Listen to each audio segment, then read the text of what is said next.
Welcome to my channel Lucky and mom's kitchen. మరి ఈ రోజు నేను మీకు ఒక సింపుల్ ఇంగ్రీడియంట్స్ తోటి ఒక సింపుల్ డిష్ చూపించబోతున్నాను. అదేంటంటే రాగి పిండి తోటి చాలా తక్కువ ఇంగ్రీడియంట్స్ చూస్తున్నారు కదా. జస్ట్ రాగి పిండి ఒక కప్పు, తర్వాత ఒక కప్పు కన్నా కొంచెం బెల్లం, ఆ తర్వాత ఇలాచి.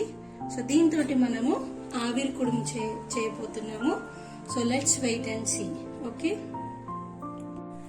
సో ఫ్రెండ్స్ ఇప్పుడైతే ఇదిగోండి కప్పు రాగి పిండిని బౌల్లో వేసేసుకుందాం. ఆ తర్వాత బెల్లం తురుమును వేసేద్దాం. ఇప్పుడు లైట్ గా వాటర్ యాడ్ చేసుకొని స్లోగా మిక్స్ చేసుకోవాలి ఫ్రెండ్స్. నెక్స్ట్ ఇలాచీ కూడా వేసేసుకుందాం. సో వీటిని ఏంటంటే మనం చక్కగా మిక్స్ చేసుకోవాలి. ఎంత పల్చగా మీరు కలుపుకుంటే ఆవిరి కుడుము అంత బాగా వస్తుంది. మరి రాగి పిండి కదండి, చాలా ఆరోగ్యవంతమైంది కదా. సో చాలా సింపుల్ అన్నమాట, చాలా తక్కువ ఇంగ్రీడియంట్స్ ఉన్నాయి. సో చూసారు కదా, దీన్ని ఇలా చక్కగా కలిపేసుకుందాం వాటర్ తోటి. సో ఫ్రెండ్స్ చూసారు కదా ఎంత పల్చగా కలుపుకున్నాను నేను. ఇందాక మీకు చెప్పిన ఇంగ్రీడియంట్స్ తోటి ఇది ఇలా పల్చగా కలుపుకున్నాను అనమాట. ఇప్పుడు దీన్ని ఏం చేస్తున్నానంటే ముందుగానే నేను ఆయిల్ తోటి కొంచెం అప్లై చేసుకున్నట్టు బౌల్ ఉంటుంది కదా, ఇందులో దీన్ని పోసేసుకున్నాను.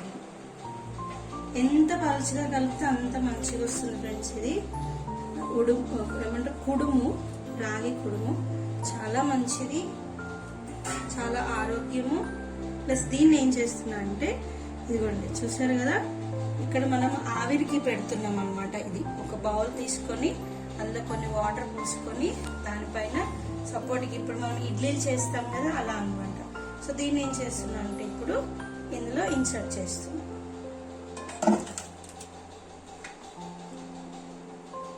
అంతే ఫ్రెండ్స్, ఇప్పుడు దీన్ని మూత పెట్టేసుకోవాలి. దగ్గర ఒక 25 minutes వరకు సిమ్లోనే, హై ఫ్లేమ్లో అస్సలు పెట్టొద్దు, సిమ్లోనే అంటే లో ఫ్లేమ్లో పెట్టేసి 25 minutes వరకు దీన్ని ఇలానే ఉడకనివ్వాలి. సో చక్కగా రెడీ అవుతుంది. సో ఈలోపు మీరు కూడా ఇలాంటిది ఎప్పుడైనా చూసి ఉంటే తిని ఉంటే కామెంట్ చేయండి, ఓకేనా. సో ఫ్రెండ్స్ దీన్ని ఇలా ఏదైనా ఒక లిడ్ పెట్టుకొని క్లోజ్ చేసుకుందాము. సో చూద్దాము ఒక 25 minutes అయిన తర్వాత మనకి రాగి కుడుము అనేది స్టార్ట్ అయిపోతుంది. సో ఫ్రెండ్స్ ఒకసారి చూద్దామా మరి ఇది ఎంతవరకు వచ్చిందో.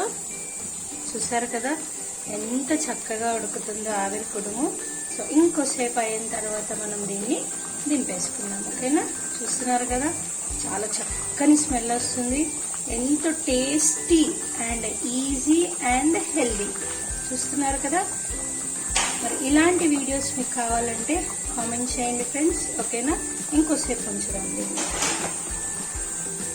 ఫ్రెండ్స్ చూసేద్దామా మరి ఎంతవరకు వచ్చేసిందో. చూసారు కదా ఎంత చక్కగా రెడీ అయిపోయింది. మీరు కావాలంటే ఇలా నైఫ్తో చెక్ చేసుకోవచ్చు. చూస్తున్నారు కదా, నైఫ్ని ఇలా పెట్టేసి మనకు నైఫ్కి అంటకపోతే అది ఉడికినట్టు అనమాట. సో ఇది మనకి రెడీ అయిపోయింది. ఇప్పుడు దీన్ని ఏం చేద్దామంటే ఒక ప్లేట్లోకి ట్రాన్స్ఫర్ చేసుకుందాము కొంచెం చల్లగైన తర్వాత. సో మీకేంటంటే రాగి పిండితో ఆవిరి కుడుము అనేది రెడీ అయిపోయింది. దీన్ని నేను స్టవ్ ఆఫ్ చేసుకుంటున్నాను. కొద్దిసేపు చల్లారనిద్దాము, తర్వాత వేరే ప్లేట్లోకి ట్రాన్స్ఫర్ చేసుకుందాం, ఓకేనా.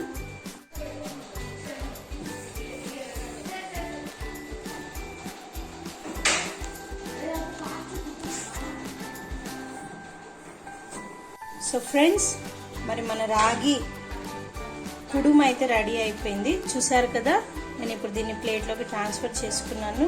ఇంకేం లేదు ఫ్రెండ్స్, దీన్ని చక్కగా ఇలా కట్ చేసుకొనేసి తినేయటం. చూస్తున్నారు కదా, సో ఎంతో హెల్దీ రాగి కుడుము రెడీగా ఉంది. సో చూస్తున్నారు కదా ఫ్రెండ్స్, చక్కగా కేక్ లాగా ఉంది కదా. సో దీన్ని ఇలానే మనము సర్వ్ చేసుకోవచ్చు. పిల్లలైతే దీనిని కేక్ అన్నా నమ్మేస్తారు. సో మరి మీకైతే ఈ వీడియో నచ్చిందని అనుకుంటున్నాను. ఒకవేళ మీకు నచ్చినట్లయితే లైక్ చేయండి, షేర్ చేయండి, కామెంట్ చేయండి. Thank you friends. సబ్స్క్రైబ్ చేయడం మర్చిపోకండి, ఓకేనా. బాయ్.